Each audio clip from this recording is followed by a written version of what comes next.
Welcome back to the Sacred Arts channel, where we talk about all things from the practical to the sacred. I am so excited to reconnect with Anna Dow, the former co host of Beyond Meditation. Anna is an experienced soul journey practitioner. Anna guides souls on profound healing, journeys of self discovery, and universal love, unlocking the unique keys to your heart and guiding you back to your essence. Through crystal sound bowls, sacred song, channeled tones, guided meditation, and hypnotherapy, she creates immersive landscape experiences that resonate deep within the soul. It is her mission to connect you back to yourself, your power, your authenticity, and your heart, all through sound journeys. Anna lives in Northwest Arkansas and performs at local yoga studios and churches. She works one on one with clients for tailored healing journeys. In addition to her individual work, she is currently working on creating community, sacred song music, and organizing in person retreats. Welcome, Anna. Thank you for having me. I'm so happy to be here. Thank you so much for coming on Sacred Arts. I'm so excited. I'm so excited to do this with you again. I know. So tell us, what have you been up to since we wrapped up our time together on Beyond Meditation? My goodness. Well, there's been a lot of life changes for me. If you've listened to Beyond Meditation podcast, you know that I was married. So I've recently moved out of that 7-year relationship, 4-year marriage, and all the things that come along with that. So coming back home to myself and really spending a lot of time just in my own energy has been extremely insightful, beautiful. I've just experienced so much joy and love and pleasure from just being alive. So that's kind of what I've been up to. And then really diving into the sound journeys and blending a lot of the different modalities that I've learned, together, such as hypnosis and some light breath work, the crystal sound bowls, guided meditation, and really creating an immersive journey for transformations. Well, thank you so much for opening up and being so vulnerable. So, I don't want to glaze over this because this is a huge deal. It's a huge life change. There's a lot of shadow work that happens when we decide to end any relationship, let alone a marriage. So, can you tell us a little bit about, what conspired there? What have you can you, without getting into like the nitty-gritty of the details, can you share with our listeners like some of that work that you had to do in order to come to realization that it was time to fly alone? I love that. Fly alone because we're all still flying. So for me, this journey of spiritual growth really started in 2020. And so since then, I've been diving into things in my life that made me unhappy or brought me pain, whether that was trauma or the way I functioned in the world, or whether that was, not moving my body enough or moving it too much. Um, and this summer, I had the opportunity and the pull to sit with Mother Ayahuasca, the sacred plant medicine. And I had read a book um, a while ago regarding plant medicines. And when she was speaking about Mother Ayahuasca, she was saying if there's any door in your life, in your subconscious, that you don't want to look at, that has red tape over it and says, do not enter, she will blast it open. And so essentially with my first ceremony, that's what happened to me. Now I had inclinations along the way that this is what my journey and my ceremony was going to be about, because I had looked at every other aspect of my life, every other part of me, except I wouldn't really let myself fully go there and fully look at my marriage. So being able to have that opportunity to do so really helped me to be able to go into what do I truly value and what do I truly want out of life? And is it still aligned with this partner? And so working with him after ceremony, finding out that the answer was no. And oftentimes when we're with friends or we're with relationships or marriages, we're often connected perhaps on like a chakra level, right? What are you, heart to heart? Are you throat to throat? Are you root to root? Are you, sacral to sacral, which could be, a sexual relationship.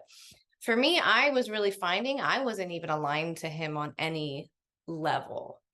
Our energetics were felt mechanical to me, and allowing myself to open up and experience that, and to experience all my emotions and all the energetics really really helped me fully embrace not only me but also him, of where he was at, and just to say, hey, this is no longer this is no longer a match, but I thank you and I honor you for getting me here. And just, this is, our time is done now. Mm. I invite our listeners to take a deep breath right now. To anyone that this is resonating with, thank you so much for having the courage to not just take that step, and because that's scary. And a lot of people stay in marriages and relationships because that fear, right? The what ifs, the unknown, but also for coming on here and sharing it with us. That's really huge. Thank you so much. Of course. I want to dive a little bit into what are your new passions? I know you touched on it. A lot of it has to do with sound journeying and your hypnosis. Um, you also just became a Reiki master, right? And so tell us a little bit about because I've seen such a fast expansion within yourself since you've left your marriage, since you've come into your own energy and really aligning with your higher self. So tell us about that journey. Yeah, absolutely. So stepping into working with sound now has been massive for me. So I started listening to crystal sounds when I was meditating, and that's how I kind of got into it. And then I went to a couple of sound baths in person and found it to be extremely relaxing, and felt like it was up leveling my DNA, and really able to connect on a deeper level in meditation through the vibrations.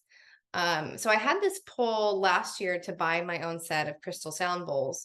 I tend to get these pulls towards things without really knowing why, and just kind of following the pull, because my Chiron is in Leo, so meaning like it takes a lot for me to show up and be seen, and to be seen as a performer is very triggering for me, but also very therapeutic. So it's one of my deepest wounds, but also the best medicine. um, so I got these bowls and I started performing for people, and I would get feedback of how it went, and feeling the energies and the vibrations. But since I've been in my own energy, and since I've been had the blessing to work with the plant medicine, and really opening up my heart and expanding, I've been able to feel the vibrations within my own body even more as I do it, and to connect to source, so that I bring in the channeled messages, or the channeled singing, or the channeled journey as I do the sound bowls, to, and sometimes it's just, I know it's exactly the tones of what the people need to hear.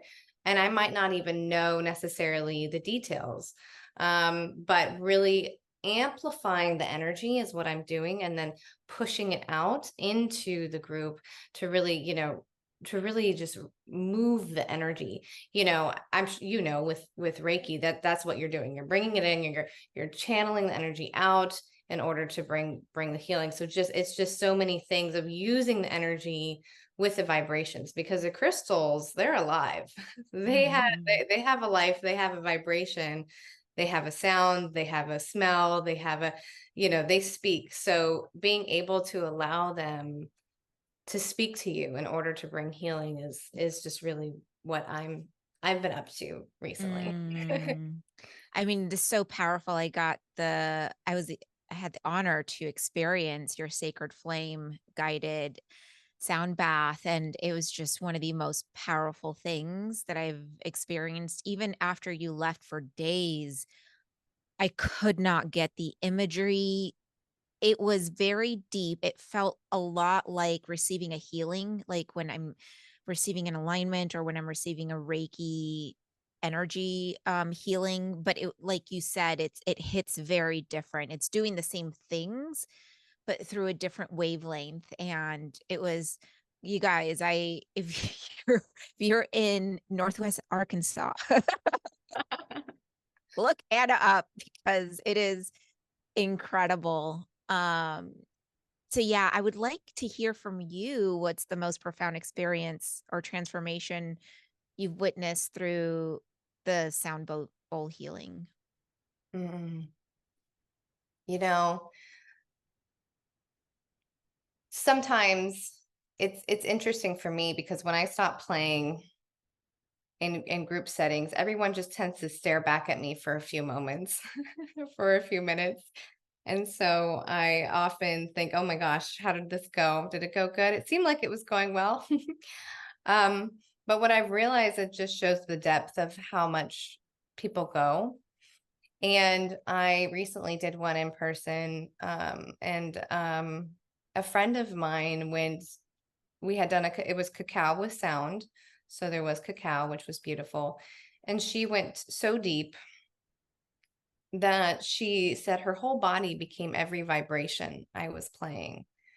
And it actually took her about 20 minutes for her hands and feet to stop vibrating. So she had to sit on the floor for a little while before she could get up. So she really embodied the vibration, and her intention was to become love. So it was all about the intention that she set, and then to be able to feel each vibration. And so she saw herself as a tree of love for the earth. And that was really beautiful that she was able to share that with me, and to move through that energy. And I see, you know, so much of what she's doing now and how it's rippling out. And, I don't think that it's always one thing, but it's beautiful to see the magic of the music playing out in people's lives.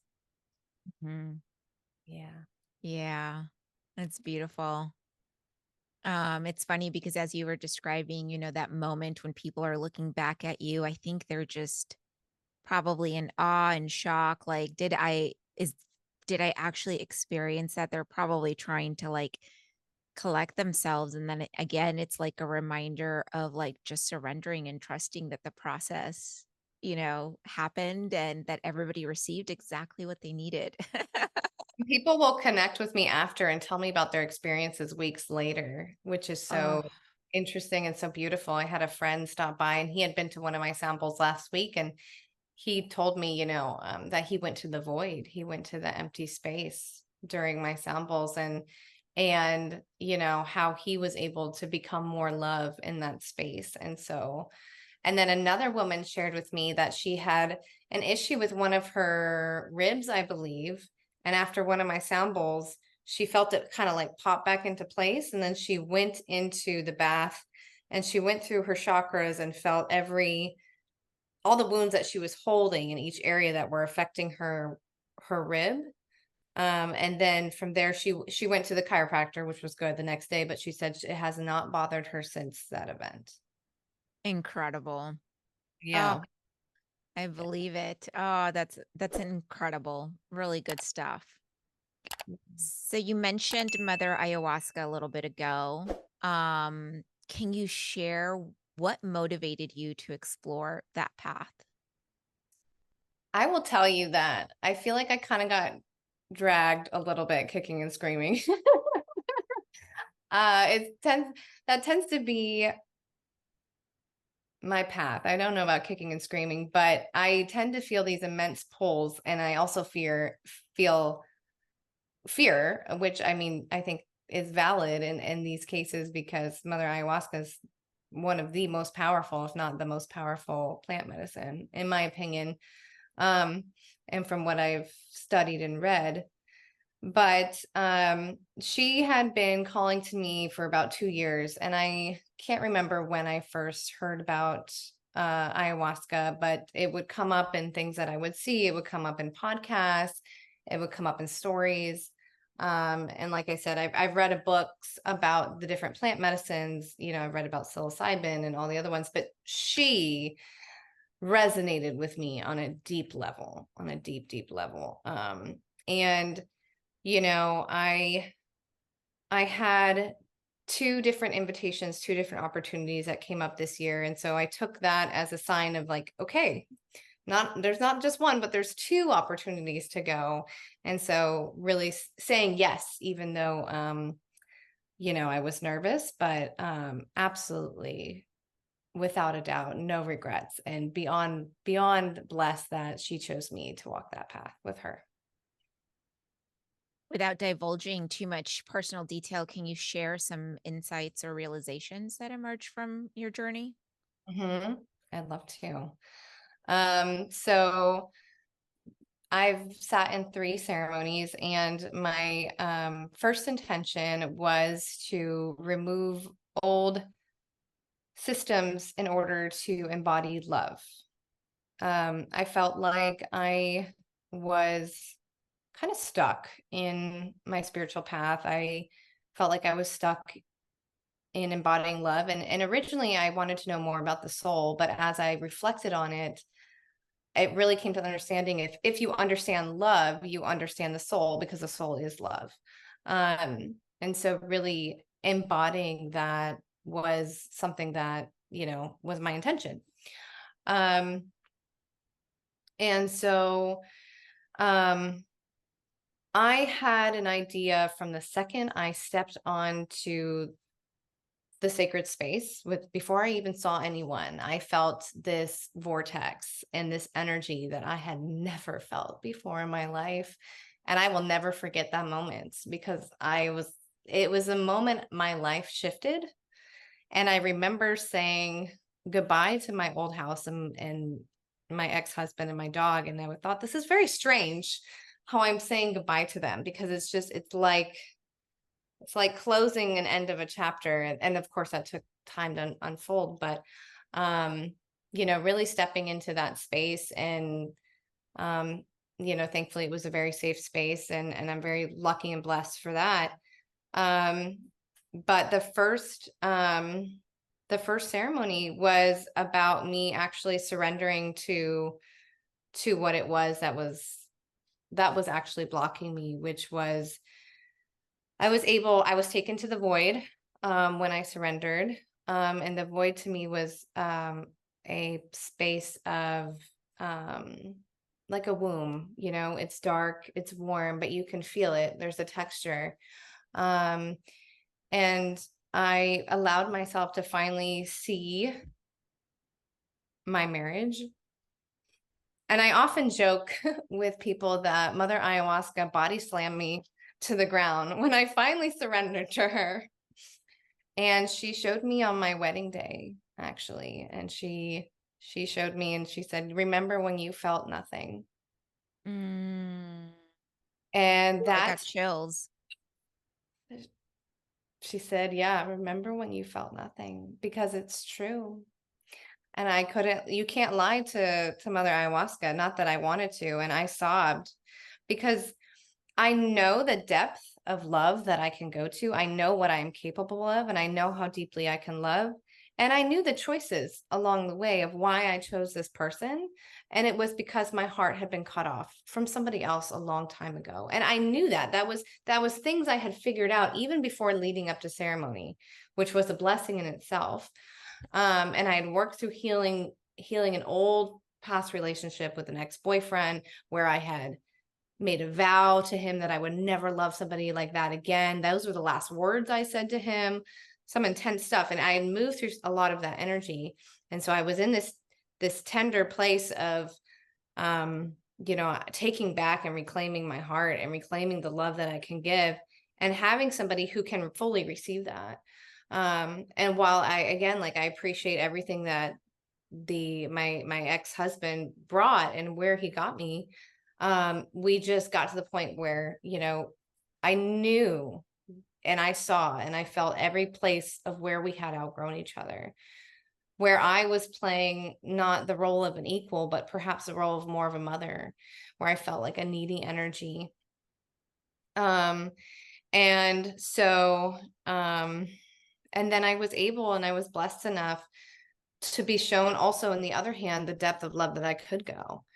And she showed me what that could feel like. And um, having such a stark contrast um, was what really shook me. And I honestly, I was in shock. And it was a lot to process. But so much of these ceremonies are about integration, which I'm sure we'll get into. But she held me, the gift at the end was she held me in the vibration of love. And I felt my whole body vibrate. And so, so that is often, I think, some of the pull that I bring into the sound healing is those same things that I received, being able to bring those to other people. And the depth of love that I feel for myself and what I know I'm capable of and who I am and how much I can love other people and receive that, it's grown by a million, by a million. I Yeah, I believe it. I could feel it in your energy. So Yeah. incredible. Thank you so much for sharing that story. I know it's a very personal uh kind of path, and so thank you for sharing it with me and with our listeners. Do you have anything in terms of like any specific challenges that you had to overcome or difficulties that you faced during that journey, whether it was before, during, or after the ceremonies? Yeah. The the biggest struggle I think for me has always been trust and surrender. Trust and surrender. I I really realized, and I know it to be true, how much of the since I closed my heart off and now have reopened it, that time period, I played in the masculine for so long. And not that the masculine it has a closed heart, but I played in the wounded masculine, so much. And I held up. I was the man of my household is what I was saying. I held up, and I allowed other people to surrender and trust me, but I did not surrender and trust. No, I was in control of it all.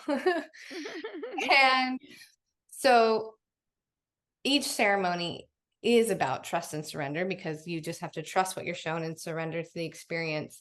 But so much of it, I think, for me, um those parts in ceremony specifically, I'll speak briefly about the third ceremony I participated in, and that was about me healing my relationship with the masculine. um and I in this ceremony, the best description I can give is that I was asked to surrender completely to the masculine, to have full trust. And that meant I had to die in that ceremony. I had to completely let go of my body, of everything, and say, I surrender, that you will catch me. I believe you. Um, I feel like I failed like 12 times in that ceremony. I was like, I know what I have to do. Okay. And I couldn't do it. And then there was one point where I thought ceremony was over, and I said, no, give me one more chance, please. I can do it. I believe in it. I can surrender. And so I surrendered. And in the moment of surrender, I was told, no, you don't have to leave your body. You're right here. You're safe. Mm. And so that to me was so incredibly beautiful, because every version of the feminine in that moment was healed. Everything from a baby to a little girl to my teenage self to the 19-year-old who had her heart broken and was dropped, to me now at 31, about to be 32, trusting the masculine fully, and to allow it to happen, to know like, hey, I'm scared, but I'm still taking that leap of faith. And so for me, that's always been the biggest challenge, but the biggest reward. And then bringing that into integration and trusting the masculine and feminine within myself, the feminine that says this is the way, the pull, and the masculine that holds the space and the structure and the pillar, and standing on my own 2 feet and following that flow, that trust of the universe, my inner knowing, and knowing that it's going to be okay. And every step of the way, it has worked out and become even more beautiful. And there's keeps being moments of trust and surrender that I keep giving it to, and it keeps getting better. Like I thought, oh, I have to do this and this and this before I can move out from my ex-husband. And the guidance was like, no, you can leave. You can leave. And I did. And so many different, like, and that was just one small piece. And so now it's just trusting the pulls and the surrendering, and, aligning with the people who I need to align with, um, and not controlling the outcome, and saying, even though I am afraid, like, I'm gonna keep going. I'm gonna keep, Mhm. yeah. That's so beautiful. Do you have any advice for someone that's considering an ayahuasca experience? Oh, I got lots of advice. Bring it. Oh my God. Okay. Well, first of all, set and setting. The safety of these ceremonies is super, super important. So, um, do your research, whatever that means to you, know your boundaries and yourself. There's a lot of unsafe places out there. So just really, there's the plant medicine people have a lot of resources. They talk about questions you should ask before ceremony, understanding how long have your facilitators done it, what is in the medicine, what is the situation going to be like, what's the kind of support pre-ceremony and post-ceremony for integration. So there's a lot of things to think about there. Um, you know, uh, Thankfully, again, I was very blessed uh to be lucky to not have any, to really be held safely in that space. So just do as much research as you can. And then secondly, preparing your physical body is super important. So you got to be working with somebody who knows, medication, all that stuff. And also really be cleansing yourself energetically from what you eat. So for example, like I was addicted to caffeine from probably 20 to right before ceremony. And I actually have not gone back since, I'm so grateful for that. But really cleansing yourself from those things so that you are really ready and prepared for ceremony. And then for me, what I did is I did a lot of breath work before, a lot of breath work and meditation, and really Mother Ayahuasca came to me in meditation before ceremony. So I was able to really talk with her and connect with her on that level before. So that was beautiful, and then kind of a spiritual preparation. And then I think lastly, probably the most important thing I should have mentioned is emotionally being prepared. Have you worked through some of your stuff already? Because it's kind of like you're going in there and she's opening all the boxes of trauma at once. So hopefully you've already worked on some of those. Hopefully you've integrated some of those already. But like I've been working on, my mother wound, the issues I've had with my body, like so many different things, the victimhood stuff. So thankfully, I feel like when I got to the final box, it was really only one, and the other two ceremonies were more about moving forward and transcending ancestral stuff for me. But yeah, do you have a therapist already? Please be working with a therapist probably for at least 6 months, if not more, before you consider going to therapy. I was working with a somatic therapist for a year prior. So really tapping into those things beforehand, because you want to make the most out of this experience. Mhm. Yeah. Thank Sure, there's you. more I could say, but I'll leave it at that.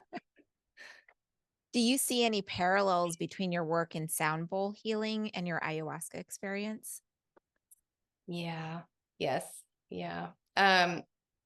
The, you know, in the traditions, I believe it's in ayahuasca ceremonies, there can be live music and singing through the entire ceremony. And so the different songs and the different energies are done to um, open the space, calm the space, and transmute and transform the energies that are moved through, which is why, they're so powerful. And people say they work through years of trauma in one night. Um, and with the um, with the sacred songs. And so being able to experience that and also sing along with those ceremonies and feel the energy shift, for sure, it changed my throat chakra and really created this deep sense of knowing with song and tone and sound to be able to move energy. Um, you know, every single atom has its own vibration and its own sound. The trees sing, the flowers sing. Like if you tune in, you can feel the vibration and the song of Mother Earth. And so for me, though, that's where the bridge is gapped between the two. Mm, I love that. How do you envision integrating both of these experiences into your, future retreats, future endeavors? Mm, that's a really good question. Um, I don't know yet. I think that for me,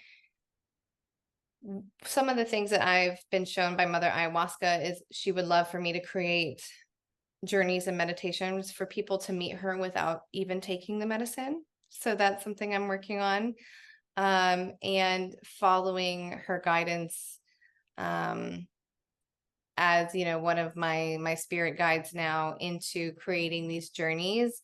I really see a lot of work that I've done, being a woman and working on the feminine, and how do I cultivate that and bring that into retreats, because that's the lens I was born with, is being a woman. And so I I am very passionate about helping women open up their hearts to living in a balance of masculine and feminine, but feminine first, and being supported in that and being able to heal from the wounds of both the masculine and the feminine, but a lot of the masculine, and being able to fully open up again to love and to loving Mhm. yourself. So that's what I would like to do. I love that. Yeah, I mean, to our listeners, you can definitely meet ayahuasca. I've been doing it. I've never done ayahuasca, but I've met her several times by listening to the Icaros and being deep in meditation and connecting with her essence. And a lot of the experiences I've heard other people, not just Anna's experience, but some people have gone really deep in what they've experienced. It's like, oh, it seems like I've experienced that in my own meditations and my own kind of journey with her, which is really interesting. Same thing with peyote. Like peyote's been calling me for a really long time as well. And I've always said I'm never going to seek it out. It needs to come to me. And so the way that it always comes to me is through meditation and through the music that gets presented to me, which is really interesting. So I'm Mhm. glad that you're doing these guided meditations and allowing people to experience her, while they're working through their stuff before actually deciding to go into actual, with the plant medicine. Yeah. Yes. I'm So excited. oh, go ahead. No, I'm excited to see how peyote comes in for you one day. Yeah. Yeah, I think it's coming in. Someone reached out to me recently, and I was like, "Oh, that's interesting." Hmm. So we'll see if it's the right time. So we'll see. So tell us a little bit about what's next for you. Do you have any projects or experiences on the horizon that you're excited about?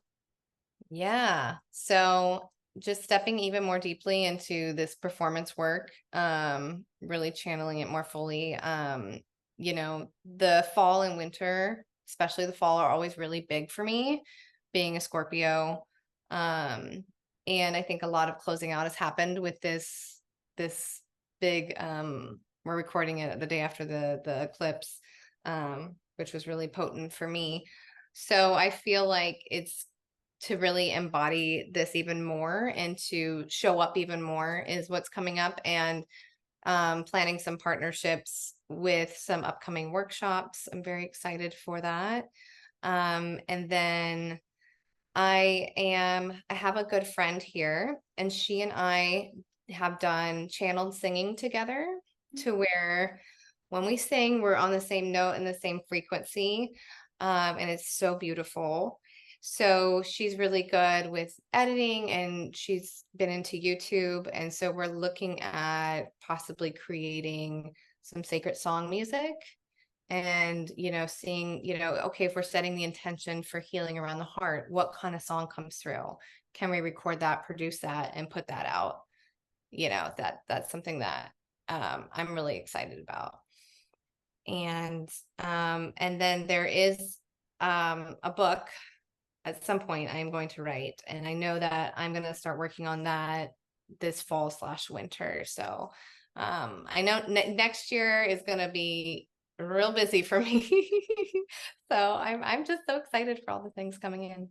Yeah, that sounds so exciting. Can't wait to see how your journey unfolds. Thank you. Any words of wisdom or advice for our listeners who might be navigating their own journeys of self-discovery? Yeah. I said this to somebody yesterday, is you don't need a guru. You're your own guru. Mhm. I I think so. I literally just said that to somebody yesterday too, at the Did you? store. Huh, Yeah. huh, of course. You got your own lined up. Yeah, well, Oh, you said we're connected through chakras. I was like, you and I are definitely connected at the head because oh wow. literally. And then she booked a session for us on October 31st. And I was like, okay, cool. And she happens to be a Scorpio too. She sounds great. Yeah. I You don't love need guru, but sometimes you do need support from your community. You need that. inspiration from others. You can, I go specifically to healers and, sound baths and things like that to align my chakras. But yep, totally That was right. You that was don't, yep. that was the other thing I wrote down was um community heals. You don't have to heal alone. Yep. So you and I, yep. Yeah. And then I think just the last thing is like, have fun. Don't take life so seriously, because we can't mess it up. We're just doing our best. So yeah. So Yeah. true. Well, thank you so much for coming on Sacred Arts to share your story, to open up and let people know what you've been up to. And I would love to have you back again sometime in the next year for an update. And yeah, thank you again for sharing your story. Thank you so much, Jazzy, for having me. I'm honored and just so appreciative of everything you've done to help support me in my journey, even from years ago. So thank Mm, Thank you. Oh, that means a lot to me. you. Well, let us know what you liked about this episode down below. Give us a little review. It helps us so much. People finding, us and in helping others with similar stories and similar struggles that they're going through. Like and subscribe to the channel and hit the little bell, and we will see you next week.